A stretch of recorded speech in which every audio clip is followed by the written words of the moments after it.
Hi friends, అందరికీ నమస్కారం. అంజలి కథలకి స్వాగతం. ఈరోజు చందమామ కథ పేరు బామ్మ వాక్కు. ఈ కథను రచించిన వారు మాచిరాజు కామేశ్వరరావు గారు. ఒక సామాన్య రైతు కుటుంబానికి చెందిన కృష్ణవేణికి కూతురి పెళ్లి సమస్య పెద్ద తలనొప్పిగా తయారైంది.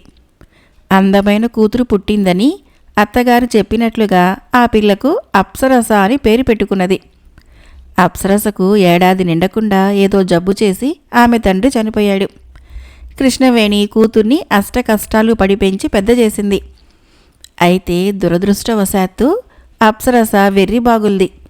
పెళ్ళిడికొచ్చిన ఆమె చిన్నపిల్లలతో వీధిలో గోలికాయలు ఆడుతూ ఉండేది. ఒకరోజు సాయంకాలము వీధిలో ఆడుకుంటున్న అప్సరస మంచినీళ్ల కోసము ఎదురింటి తలుపు తట్టింది. ఇంటావిడ తలుపు తెరిచి, మంచినీళ్లు మీ ఇంటికి పోయి తాగలేవా? అయినా వీధిని పడి ఆటలేంటి? ఇక నీ పెళ్ళైనట్టే అంటూ మంచినీళ్ల లోట అప్సరసకు ఇచ్చింది. ఆ వేళాకోళానికి అప్సరస కోపంగా నీళ్ల లోట కింద పారేసి ఏడుస్తూ ఇంటికి పరిగెత్తింది. జరిగింది విన్న ఆమె బామ్మ, ఏడవకే తల్లి, నీకు పెళ్లి కాకపోవటమేమిటి? పేరుకు తగ్గట్టు అప్సరసలా ఉన్నావు. నీ పెళ్ళి మామూలు మనిషితో కాదు, ఏ రాజకుమారుడో నిన్ను వెతుక్కుంటూ వస్తాడు చూడు అన్నది ఆప్యాయంగా అప్సరస కన్నీళ్లు తుడుస్తూ. ఆనాటి నుంచి అప్సరస చిన్నపిల్లలతో ఆటలు మానేసింది. ఒక రాత్రి మంచినీళ్ల కోసం నిద్రలేచిన కృష్ణవేణికి కిటికీ దగ్గర కూర్చొని చీకట్లోకి చూస్తున్న కూతురు కనిపించింది. ఇది చూసి నిర్ఘాంతపోయిన కృష్ణవేణి అప్సరసని, అదేంటే అక్కడే కూర్చున్నావు, నిద్ర పట్టడం లేదా అని అడిగింది. నేను నిద్రపోతుంటే నా కోసం వెతుక్కుంటూ వచ్చిన రాజకుమారుడు మన ఇల్లు తెలియక వెళ్ళిపోతాడని ఇక్కడ కూర్చున్నాను అన్నది అప్సరస. ఆ వెర్రిపిల్ల మనసులో అటువంటి ఆలోచనలు రావటానికి కారణమైన అత్తగారి మీద కోపం వచ్చింది కృష్ణవేణికి. ఆమె అత్తగారి మంచం దగ్గరికి పోయి, చూడండి మీ నిర్వాకము అంటూ ఆమెను తట్టి లేపబోయింది. అయితే కృష్ణవేణి అత్తగారి శరీరము మంచు ముద్దలా ఉన్నది. ఆమె చనిపోయి అప్పటికే చాలాసేపై ఉంటుంది. పెద్ద దిక్కుగా ఉన్న అత్తపోవటము, కొత్తగా అప్సరసకు పట్టుకున్న రాజకుమారుడు పిచ్చి కృష్ణవేణిని ఎంతగానో బాధించాయి. 2 నెలలు గడిచాక కృష్ణవేణి కూతురు పెళ్లి చేయాలని గట్టి ప్రయత్నాలు ప్రారంభించింది. ఉన్న ఊళ్ళో అప్సరసను పెళ్లి చేసుకోవటానికి ఎవరూ ముందుకు రాలేదు. ఒక మధ్యవర్తి ద్వారా పొరుగురు నుంచి ఒక సంబంధం వచ్చింది. పిల్లవాడు అనాకారి, ఒక కన్ను మెల్ల. పిల్ల వెర్రిబాగులదైనా తమ పిల్లవాడికి పెళ్ళంటూ అయితే చాలని వాడి తల్లిదండ్రులు అప్సరసను చూడటానికి వచ్చారు. పెళ్లి చూపుల్లో అప్సరస పెళ్ళికొడుకుని, నువ్వు ఏ దేశపు రాజకుమారుడివి అని అడిగింది. మా అబ్బాయి పొలం పనులు చేసుకుంటాడు అన్నది పెళ్లి కూతురి తల్లి కల్పించుకొని. బురద పిసుక్కునేవాడితో నా పెళ్ళా? చిచి, నా కోసము రాకుమారుడు వస్తాడు అంటూ అప్సరస కోపంగా లోపలికి వెళ్ళిపోయింది. వెర్రిబాగులదంటే ఏమో అనుకున్నాను, మరీ ఇంత పిచ్చా అని పెళ్ళికొడుకుని తీసుకొని రుసరుసలాడుతూ వెళ్ళిపోయింది పెళ్ళికొడుకు తల్లి. ఆ రాత్రి తమ వంటి పేదలకు రాజకుమారుడితో పెళ్లి అనేది అసంభవం అని కూతురుకి ఎన్ని విధాలుగానో నచ్చజెప్పాలని చూసింది కృష్ణవేణి. అయితే అప్సరస మొండిగా, నీకన్నా పెద్దది బామ్మ చెప్పింది, నా కోసము రాజకుమారుడు వెతుక్కుంటూ వస్తాడని, వచ్చేదాకా ఎదురు చూస్తాను అన్నది. ఈ విధంగా కూతురి పెళ్లి సమస్య పెద్ద తలనొప్పిగా తయారైంది కృష్ణవేణికి.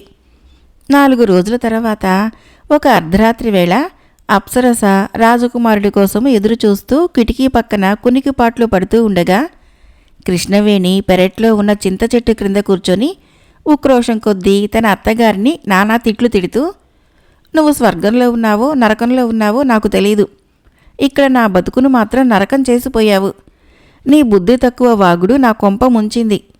నా కూతురు బతుకు వల్లకాడు కాబోతున్నది అంటూ మెటికలు విరవసాగింది. ఆ సమయంలో గ్రామం చుట్టి తన నివాసమైన అడవికి పోతూ అలుపు తీర్చుకునేటందుకు చింత చెట్టు కొమ్మల్లో కూర్చున్న మగపిశాచం ఒకటి కృష్ణవేణి తిట్లు విని, ఆగక్క, చనిపోయిన వాళ్ళని, అందున అత్తగారంతా విన్ని తిట్టిన తిట్టు తిట్టకుండా అలా తిట్టవచ్చా అంటూ కృష్ణవేణి ముందుకు దూకింది. పిశాచాన్ని చూసి కృష్ణవేణి హడలిపోయినా అది అక్క అంటూ వరుస కలపటంతో ధైర్యం కూడగట్టుకొని, ఏం చేయను తమ్ముడు, నా బాధ మరొక ప్రాణితో చెప్పుకునేదా అంటూ తన బాధంతా పిశాచంతో చెప్పింది.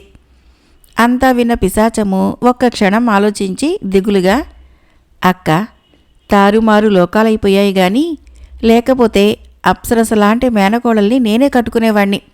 సరే, రేపు అర్ధరాత్రి వేళ నేను వచ్చి కోడలి రాజకుమారుడి వెర్రి కుదురుస్తాను అని చెప్పి వెళ్ళిపోయింది. మర్నాడు అర్ధరాత్రి వేళ పిశాచము తెల్లగుర్రం మీద రాజకుమారుడి వేషంలో ఇంటికేసి రాగానే కిటికీ దగ్గర ఉన్న అప్సరస పొంగిపోయి చప్పట్లు చరుస్తూ, ఆహా, బామ్మవాకు డొల్లైతుందా?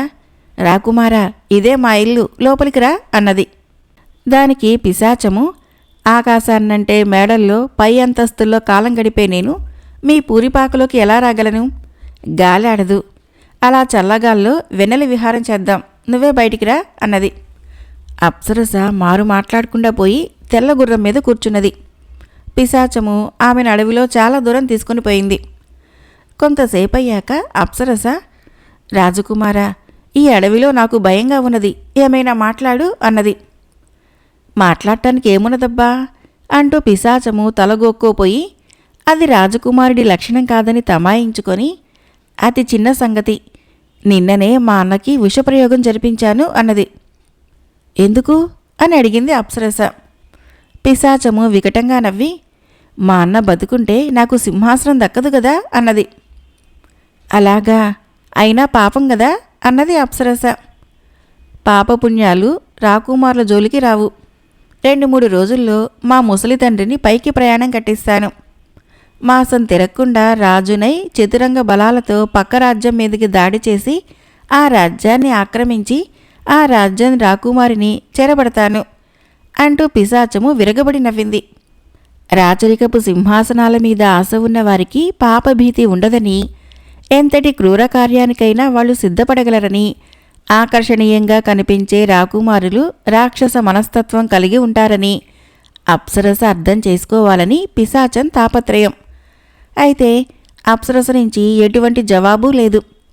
ఒక్క క్షణం గడిచాక హఠాత్తుగా పిశాచము అప్సరసను క్రిందకు దింపి, నేను 3వ జాములో సేనాపతితో రహస్య సమాలోచన జరపాలి. ఆ సంగతే మరిచి నీతో కాలం వృధా చేస్తున్నాను, ఇక వెళతాను అన్నది. అప్సరస హడలిపోయి, అర్ధరాత్రి అడవిలో ఆడపిల్లను వదిలేసి వెళతావా? ఏపులో సింహమో తినేస్తే అని అడిగింది. తినేస్తే తినేయిని, అదొక పుణ్యం. నేను రాకుమారుడిని. కోరుకుంటే 1,000,000 మంది అమ్మాయిలు మా కోట గుమ్మం ముందు వరస కట్టి మరీ నిలబడతారు. నువ్వొక లెక్క నాకు అంటూ హేళనగా నవ్వేసి పిశాచము గుర్రాన్ని దౌడు తీయిస్తూ వెళ్ళిపోయింది. అప్సరస పెద్దగా ఏడుస్తూ కూర్చున్నది. ఇంతలో యువకుడొకడు గుర్రం మీద అక్కడికి వచ్చి, ఎవరు వారు? ఇంత అర్ధరాత్రి వేళ కాకులు ఎరగని కారడవి, చీమలు దూరని చిట్టడివిలో ఒంటరిగా కూర్చొని ఎందుకు దుఃఖిస్తున్నారు అని అడిగాడు. నేను అప్సరసని అన్నది అప్సరస. ఆ జవాబు వింటూనే యువకుడు గుర్రం మీద నుంచి ఒక ఉదుటున క్రిందకి దూకి, ఆహా, ఏం అదృష్టము! నా ఏణార్థం అన్వేషణ ఈ అర్ధరాత్రి వేళ అడవిలో ఫలించింది. గుర్రం ఎక్కు, కోటకు పద, రేపే మన వివాహము అన్నాడు ఆనందంతో. అప్సరస అతడికేసి అనుమానంగా చూస్తూ, బామ్మవాకు ఫలించినట్టేనా? నువ్వు రాజకుమారుడివేనా అని అడిగింది. వట్టి రాజకుమారుని కాదు, మహారాజకుమారుణ్ణి. అనవసరంగా ఆలస్యం చేయకు, ఎక్కు గుర్రము అంటూ యువకుడు తొందర చేశాడు. అప్సరస మహానందంగా గుర్రమెక్కి కూర్చున్నది. మర్నాడు తెల్లవారి కృష్ణవేణి అప్సరస కోసము ఆందోళనగా ఎదురుచూస్తున్నంతలో రాజభటులు పల్లకీతో వచ్చి ఆమెను రాజప్రాసాదానికి తీసుకుని పోయారు. అక్కడ రాణిగారు స్వయంగా ఆమెకు ఎదురొచ్చి, రండి వదినగారు, పెళ్లి పనుల హడావుడిలో మీ ఇంటికి రాలేకపోయాను, క్షమించండి అంటూ చేతులు పట్టుకున్నది. ఈ జరుగుతున్నదంతా కృష్ణవేణికి కలలా తోచసాగింది. ఇది గ్రహించిన రాణి ఆమెతో, వదినగారు, ఇదంతా మీకు విచిత్రం అనిపిస్తుండాలి గనక సంగతేమిటో మీకు కాస్త వివరంగా చెప్పటము నా బాధ్యత అంటూ ఇలా చెప్పింది. నా పెద్ద కొడుకు విజయుడు వెర్రిమాలోకం, రెండోవాడు జయుడు చాలా చురుకైనవాడు. ఒకసారి కొందరు రాజకుమారులు నగరానికి వచ్చారు. వాళ్ళు విజయుడి వాలకం చూసి, నిన్ను ఏ దేశపు రాజకుమారి పెళ్లాడదు, అంతఃపురంలోని ఏ పరిచారికతోనో నీ పెళ్లి జరిగిపోతుంది అని హేళన చేశారు. ఇది విని కళ్ళనీళ్లతో వచ్చిన విజయుణ్ణి మా అత్తగారు లాలిస్తూ, బెంగపడుకురా బాబు, ఆ రాజకుమారులంతా మామూలు రాకుమార్తెలను పెళ్లాడతారు. నీ పెళ్లి మాత్రము అప్సరసతో జరుగుతుంది. అప్సరసతో విన్నావా అంటూ బుగ్గలు పుణికింది. ఆ రోజు నుంచి మా అబ్బాయి అప్సరస అన్వేషణలో పడ్డాడు. ఏ రాకుమారి చిత్రపటం చూసినా ఈ అమ్మాయి అప్సరస కానే కాదు అంటూ తిరస్కరించసాగాడు. ఈ మధ్య వాడికి తానే స్వయంగా అప్సరసను వెతికి పట్టుకుని పెళ్లాడాలన్న బుద్ధి పుట్టింది. గుర్రం ఎక్కి రాత్రనక పగలనక దేశం నలుమూలలు తిరుగుతున్నాడు. అదృష్టం కొద్దీ మీ అమ్మాయి అప్సరస వాడి కంటబడింది. క్షణంలో ఇద్దరూ అన్యోన్యంగా కలిసిపోయారు. త్వరలోనే ఇద్దరికీ పెళ్లి చేద్దాం. వాళ్ళకేం బరువు బాధ్యతలు లేవు కదా. సుఖంగా భోజనం చేసి అలా ఉద్యానవనాల్లో విహరించటం తప్ప. రాణి చెప్పింది విని కృష్ణవేణి పరమానందంతో, వదినగారు, ఊరుకోలేక మనం ఏవేవో ప్రయత్నాలు చేస్తుంటాం గాని బ్రహ్మరాత ఎలా తప్పుతుంది? ఇక్కడ బ్రహ్మరాతతో పాటు మా అప్సరస విషయంలో దాని బామ్మవాక్కు కూడా అమోఘంగా పనిచేసింది అన్నది. కాదనలేం, అంతే అయి ఉండాలి వదినగారు అంటూ రాణి చిరునవ్వు నవ్వింది. మరొక కథ. ఈ బేతాళ కథ పేరు అవతార పురుషుడు. పట్టువదలని విక్రమార్కుడు చెట్టు వద్దకు తిరిగి వెళ్ళి చెట్టుపై నుంచి శవాన్ని దించి భుజాన వేసుకుని ఎప్పటిలాగే మౌనంగా శ్మశానంకేసి నడవసాగాడు. అప్పుడు శవంలోని బేతాళుడు, రాజా, ఇంత అర్ధరాత్రి వేళ విశ్రాంతి నిద్రా సుఖాలకు దూరమై గూబలు విషసర్పాలు ఆకలిగొన్న నక్కలు తిరిగాడే ఈ శ్మశానంలో నువ్వు పడుతున్న శ్రమ అర్ధహీనంగా తోస్తున్నది. నీ జీవితాశయము ధ్యేయము ఏమిటి? గొప్ప కీర్తి సంపాదించాలనా, లేక అంతులేని సంపద అధికారము చేజిక్కించుకోవాలనా? ఎందుకంటే మనిషి ఆవేశాలకు ఉద్వేగాలకు లొంగకుండా ప్రశాంతంగా తన జీవిత ధ్యేయం ఏమిటో నిర్ణయించుకోగలిగినప్పుడే ఏ బృహత్కార్యాన్నైనా సాధించగలడు. అలా కానప్పుడు దివ్యనాథుడు అనే పండితుడులాగా తను సాధించదలచినదేమిటో సాధించినదేమిటో తెలుసుకోలేని అయోమయ పరిస్థితికి గురికాగలడు. నీకు ముందే హెచ్చరికగా ఉండేటందుకు ఆయన కథ చెబుతాను, శ్రమ తెలియకుండా విను అంటూ ఇలా చెప్పసాగాడు. ఒకానొకప్పుడు జగత్సేనుడు అనే రాజు ఉండేవాడు. ఆయనకు తన ఆస్థానంలోని కళాకారులంటే గిట్టేది కాదు. వాళ్ల వలన దేశానికే ప్రయోజనమూ లేదని నమ్మి అందరికీ ఉద్వాసన చెప్పాలనుకొని మంత్రిని సలహా అడిగాడు. ముందుగా మంత్రి గాయకులను పిలిచి కోరినప్పుడల్లా పాటలు పాడి వానలు కురిపించమన్నాడు. అది వారి వల్ల కాలేదు. రాజు వారందరికీ ఉద్వాసన చెప్పాడు. తర్వాత మంత్రి చిత్రకారులని శిల్పులను పిలిచి దేవుడికి రూపకల్పన చేయమన్నారు. వాళ్ళు వేసిన దేవుడి బొమ్మలను చెక్కిన దైవమూర్తులను చూసి దేవుడు ఇలాగే ఉంటాడనటానికి సాక్ష్యం ఏమిటి అని అడిగాడు. వాళ్ళు చెప్పలేకపోయారు. రాజు వారికి ఉద్వాసన చెప్పాడు. తర్వాత మంత్రి నటులను నాట్యకర్తలను పిలిచి చాటుగా వారికి ఒక కథ చెప్పి ఆ కథని రాజు ముందు మాటలు లేకుండా అభినయించమన్నాడు. వారి అభినయాన్ని బట్టి రాజు కథలేమిటో చెప్పలేకపోయాడు. వాళ్ళు కూడా ఆ స్థానాన్ని విడిచిపెట్టక తప్పలేదు. చివరగా మంత్రి కవి పండితులను పిలిచి, యువరాజు యుద్ధ విద్యలలో ఆరితేరాడు, కానీ జ్ఞానానికి సంబంధించిన చదువు రావటం లేదు. అతడికి సకల శాస్త్రాలు నేర్పి మీకంటే గొప్పవాణ్ణి చేయాలి అన్నాడు. వాళ్ళు యువరాజును పరీక్షించారు. అతడికి తెలివి అంతంత మాత్రం. ఎంత చిన్న విషయాన్నైనా 1కి 10 సార్లు చెప్పినా అర్థం చేసుకోలేడు. పైగా యువరాజునన్న గర్వం కూడా ఉంది. అందువలన అతడికి చదువు చెప్పటము వారి వల్ల కాలేదు. దానితో వాళ్ళు కూడా ఆ స్థానాన్ని విడిచిపెట్టారు. ఇలా ఉండగా దివ్యనాథుడు అనే పండితుడు తన ప్రతిభను చూపి ఎనలేని కీర్తి ప్రతిష్టలని ధనాన్ని సంపాదించాలని జగత్సేనుడి పొరుగురాజైన మహాసేనుడనే రాజు కొలువుకు వెళ్ళాడు. అక్కడి పండితులందరిది మిడిమిడి జ్ఞానం. వాళ్ళు దివ్యనాథుణ్ణి నిండు కొలువులో అపహాస్యం చేశారు. దివ్యనాథుడు చెల్లించక రాజు వంక తిరిగి, మహాప్రభు, మీ కొలువుకు నా అవసరం చాలా ఉంది. మిడిమిడి జ్ఞానంతో ఉన్న మీ ఆస్థాన పండితులందరికీ జ్ఞానబోధ చెయ్యాలి. అది నా వల్ల తప్ప మరెవరికీ సాధ్యం కాదు అన్నాడు. మహాసేనుడు నవ్వి, నా ఆస్థాన పండితులది మిడిమిడి జ్ఞానమే అనుకుందాం. నువ్వు మహాపండితుడు అనటానికి రుజువేమిటి అని ప్రశ్నించాడు. మీ ఆస్థాన పండితులలో ఒకరిని నా శిష్యుడిగా స్వీకరిస్తాను. 1 నెల రోజుల తర్వాత అతడిలో వచ్చిన మార్పును తమరే స్వయంగా పరిశీలించవచ్చును అన్నాడు దివ్యనాథుడు. మహాసేనుడు తల అడ్డంగా ఊపి, పొరుగు రాజ్యాన్ని నా దూరపు బంధువైన జగత్సేనుడు ఏలుతున్నాడు. ఆయన కళాకారులను ఏవగించుకొని వారికి తన ఆస్థానంలో చోటు లేకుండా చేశాడు. నువ్వు నీ ప్రతిభను అక్కడ నిరూపించుకుని రాగలిగితే మొత్తం నా పండితులందరినీ నీకు శిష్యుల్ని చేస్తాను అన్నాడు. రాజు ఇలా అనగానే దివ్యనాథుడు పట్టుదల కొద్దీ జగత్సేనుడి వద్దకు వెళ్ళాడు. ఆయన చిరాకుగా, నాకు కవి పండితులన్నా కళాకారులన్నా సదభిప్రాయం లేదు, నువ్వు మరే రాజు దగ్గరికైనా వెళ్ళు అన్నాడు. దివ్యనాథుడు వెంటనే, మహాప్రభు, నేను కవిని పండితుణ్ణి మాత్రమే కాదు, అన్ని కళల్లోనూ పాండిత్యమున్నవాణ్ణి. ఎందరో రాజులు నాకు ఆశ్రయమిస్తామన్నారు. కానీ కాళిదాసును భోజరాజు, తెనాలి రామకృష్ణుణ్ణి శ్రీకృష్ణదేవరాయలు ఆకర్షించినట్లు తమరు నన్ను ఆకర్షించారు అన్నాడు. అది విని జగత్సేనుడు పొంగిపోతూ, ఏమిటి నాలోని ఆ ప్రత్యేకత అని అడిగాడు. మహాప్రభు, మీరు కారణజన్ములు, అవతార పురుషులు. ఆ కారణం వలనే మీ ఆస్థాన కళాకారులందరూ మీ ముందు విఫలులయ్యారు అన్నాడు దివ్యనాథుడు. జగత్సేనుడు సాలోచనగా, నా గొప్పతనానికి నా ఆస్థాన కళాకారుల అసమర్థతకు సంబంధమేమిటి అన్నాడు.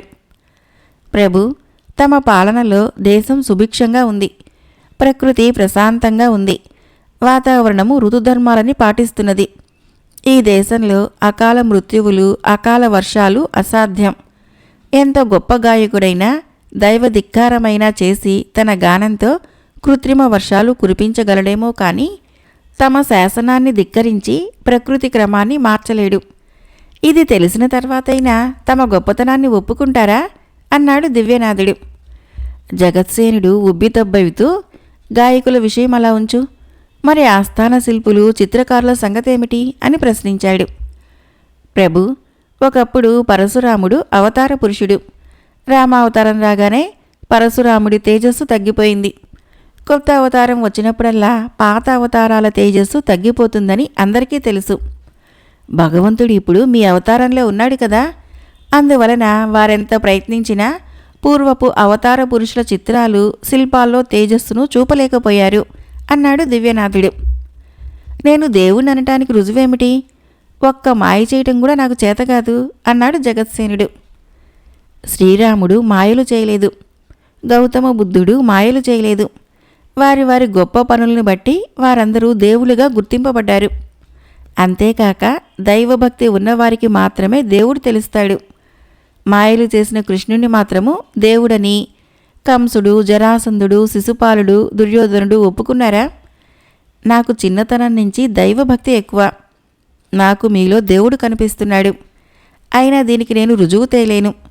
మహాభక్తులైన ఆస్థాన చిత్రకారులు, శిల్పులు చూపిన కాస్తపాటి రుజువును కూడా నేను తీసుకురాలేను అన్నాడు దివ్యనాథుడు. నేను దేవుడునని నా ఆస్థాన చిత్రకారులు, శిల్పులు రుజువెప్పుడు చేశారు అని అడిగాడు జగత్సేనుడు ఆశ్చర్యంగా. అయితే మీకు తెలీదా ప్రభు, దేవుడి రూపం అనగానే వాళ్ళు వెంటనే మీ రూపాన్నే ఎన్నుకున్నారు.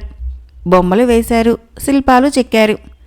కానీ ఎదురుగా కనపడే సూర్యుడి బొమ్మ వేయమన్నా చేయమన్నా ఆకారం తీసుకుని రాగలం, కానీ ఈ తేజస్సుకు రూపకల్పన చేయలేము కదా. తమ చిత్రాల్లో, శిల్పాల్లో మీ తేజస్సు కనపడక వాళ్ళు అసంతృప్తి చెంది చివరకు పురాణ పురుషుల బొమ్మలు వేశారు. ఇంకొక 100 ఏళ్ళు పోయాక అవతార పురుషుడు దేవుడి బొమ్మ వేయమన్నాడనుకోండి, అప్పుడు వాళ్ళేం చేస్తారు? జగత్సేనుడు బొమ్మ వేసి ఊరుకుంటారు అన్నాడు దివ్యనాథుడు. ఈ మాటలు వింటూ జగత్సేనుడు సంతోషం పట్టలేకపోయాడు. ఆయన దివ్యనాథుడి తెలివి మెచ్చుకొని నటుల గురించి, నాట్యకత్తెల గురించి అడిగాడు. ప్రభు, దైవాంశ సంభూతులు సృష్టించిన కథలు, కావ్యాలని మాత్రమే నటులు చక్కగా అభినయించగలరు.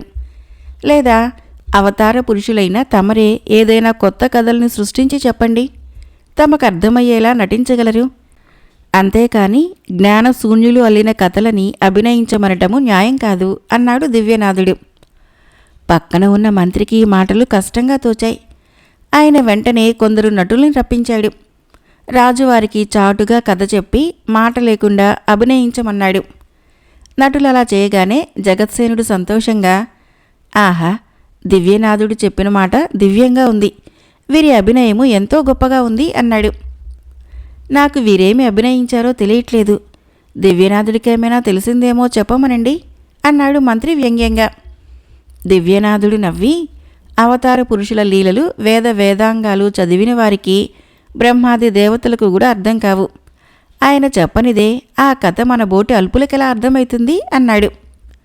జగత్సేనుడు ఆనందం పట్టలేక చప్పట్లు కొట్టి, దివ్యనాథ, ఇంతకాలము యోగ నిద్రలో ఉన్న నాలోని అవతార పురుషుణ్ణి నిద్రలేపావు. ధన్యవాదాలు. ఇక నా కుమారుణ్ణి సకల శాస్త్ర పారంగతుణ్ణి చేస్తే అందుకు నీకెంతో రుణపడి ఉంటాను అన్నాడు. యువరాజుకు విద్యాబోధన చేసే అవకాశం వస్తే అది నా అదృష్టం. అతణ్ణి సకల శాస్త్ర పారంగతుణ్ణి చేయటానికి నాకు ఒకరోజు చాలు అన్నాడు దివ్యనాథుడు. ఒకరోజనగానే జగత్సేనుడు ఆశ్చర్యపడ్డాడు. అప్పుడు దివ్యనాథుడు యువరాజుని ఏకాంతానికి తీసుకుని వెళ్ళి, నీ తండ్రి దేవుడు, కారణజన్ముడు. నువ్వు కూడా అవతార పురుషుడివి కావాలంటే అందుకు 2 మార్గాలున్నాయి. నువ్వు వారానికి 2 రోజులు ఉపవాసం ఉండి తలక్రిందులుగా చెట్టు కొమ్మకు వేలాడి తపస్సు చేస్తూ 10 ఏళ్ల పాటు సకల శాస్త్రాలు నేర్చుకోవాలి. ఇది అతి కష్టమైన మార్గం. రెండవది, నువ్వు నాలుక చూపిస్తే దానిపైన నేను బీజాక్షరి రాస్తాను. నీకేది ఇష్టమో కోరుకో అన్నాడు. యువరాజు ఉత్సాహంగా, నాకు 2వ మార్గమే ఇష్టము అంటూ నాలుక చాపాడు. దివ్యనాథుడు తృప్తిగా యువరాజు భుజం మీద తట్టి, కొంచెం ఆగు, దీనికి కొన్ని నియమాలున్నాయి. నేను బీజాక్షరి రాశాక నువ్వు కోపాన్ని పూర్తిగా విడిచిపెట్టి శాంతంగా ఉండాలి. నీకంటే పెద్దవారిని జాతి కుల విచక్షణ లేకుండా గౌరవించాలి. నీకంటే చిన్నవారిని అభిమానించాలి. అన్నీ నీకు తెలిసినా సరే ఇతరుల సలహా లేకుండా ఏ పని చేయకూడదు. ఎప్పుడూ నవ్వుతూ ఉండాలి. ఇవి పాటించకపోతే నేను రాసిన బీజాక్షరిలోని ప్రతి అక్షరము ఒక భూతమై నిన్ను కష్టాల పాలు చేస్తుంది. ఏమంటావు అని హెచ్చరించాడు. యువరాజుకు ఇదేమీ కష్టమనిపించలేదు. అన్నింటికీ ఒప్పుకున్నాడు. దివ్యనాథుడు యువరాజు నాలిక పైన బీజాక్షరి రాశాక జగత్సేనుడి వద్దకు వెళ్ళి, ప్రభు, యువరాజు అత్యంత సూక్ష్మగ్రాహి. నేను అనుకున్న దానికంటే తక్కువ సమయంలో సకల శాస్త్రాలు నేర్చుకున్నాడు అని చెప్పాడు. జగత్సేనుడు సంతోషిస్తే మంత్రికేమనాలో తోచక, మహారాజా, నాకు కఠోపనిషత్తులో కొన్ని సందేహాలున్నాయి. అవి యువరాజు గారిని అడిగి తెలుసుకుంటాను అన్నాడు. ఇది వింటూనే దివ్యనాథుడు, ప్రభు, ధర్మరాజు ముక్కు పచ్చలారని అభిమన్యుడిని పద్మవ్యూహాన్ని ఛేదించమని పంపితే ఏమైంది? అనుభవశూన్యులు విద్యాబోధనకు పనికిరారు. మన యువరాజు మరొక 10 సంవత్సరాల వరకు అభిమన్యుడి వంటి వాడు. అతడి విద్యలనెన్నింటినైనా సులభంగా నేర్వగలడు. విద్యాబోధనకు తలబడితే మాత్రము ప్రాణ సంకటము అన్నాడు. జగత్సేనుడు కలవరపడుతూ, నా కుమారుడు విద్యావంతుడైనాడు అనటానికి నిదర్శనమేమిటి అని అడిగాడు. విద్యావంతులని వాళ్ళ ప్రవర్తన ద్వారా గుర్తించవచ్చు.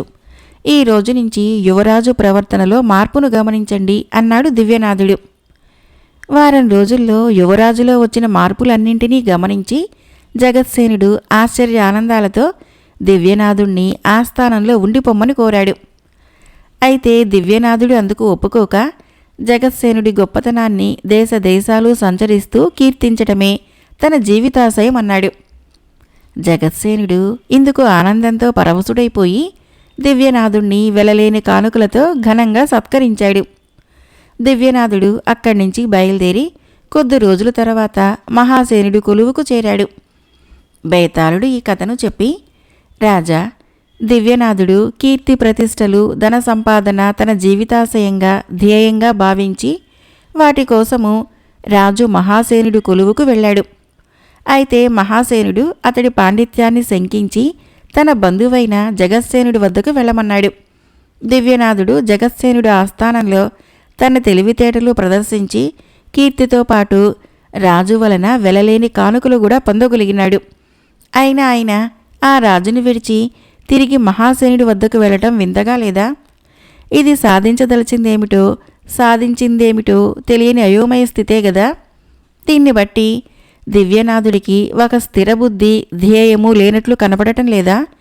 ఈ సందేహాలకి సమాధానం తెలిసి కూడా చెప్పలేకపోయావో నీ తల పగిలిపోతుంది అన్నాడు. దానికి విక్రమార్కుడు, దివ్యనాథుడి జీవితాశయము రాజాస్థానాల్లో తన పాండిత్యాన్ని ప్రదర్శించి కీర్తి ధనము సంపాదించాలనే. అయితే రాజు జగత్సేనుడిలో కళాభిమానం మాట అట్లా ఉంచి కొద్దిపాటి తెలివి కూడా లేదని అతడు గ్రహించాడు. అందువల్లనే అతడు ఆ రాజు ఆస్థానంలో తన శాస్త్ర పాండిత్యాన్ని కాక బుద్ధి కుశలతను లోక జ్ఞానాన్ని ప్రదర్శించవలసి వచ్చింది. నువ్వు అవతార పురుషుడివని దివ్యనాథుడు అంటే జగత్సేనుడు అతి సులభంగా నమ్మేశాడు. గొప్ప పండితుడైన దివ్యనాథుడు అంతటివాడు అలాంటి బుద్ధిహీనుడి ఆస్థానంలో ఉండగలగటము సాధ్యం కాని పని. దివ్యనాథుడికి ధనంతో పాటు ఉద్దండ పండితుడన్న కీర్తి కూడా కావాలి. ఆ కారణం వలనే అతడు జగత్సేనుడు ఉండమన్నా వినకుండా ఆస్థానాన్ని వదిలి వెళ్ళిపోయాడు అన్నాడు. రాజుకి ఈ విధంగా మౌనభంగం కలగగానే బేతాళుడు శవంతో సహా మాయమై తిరిగి చెట్టెక్కాడు. ఈ కథకు ఆధారము వసుంధర గారి రచన. కథ అయిపోయింది. ఫ్రెండ్స్, ఈ కథలు నచ్చినట్లయితే మన ఛానల్ని తప్పకుండా సబ్స్క్రైబ్ చేయండి, లైక్ చేయండి, షేర్ చేయండి, కామెంట్ చేయండి. Thank you.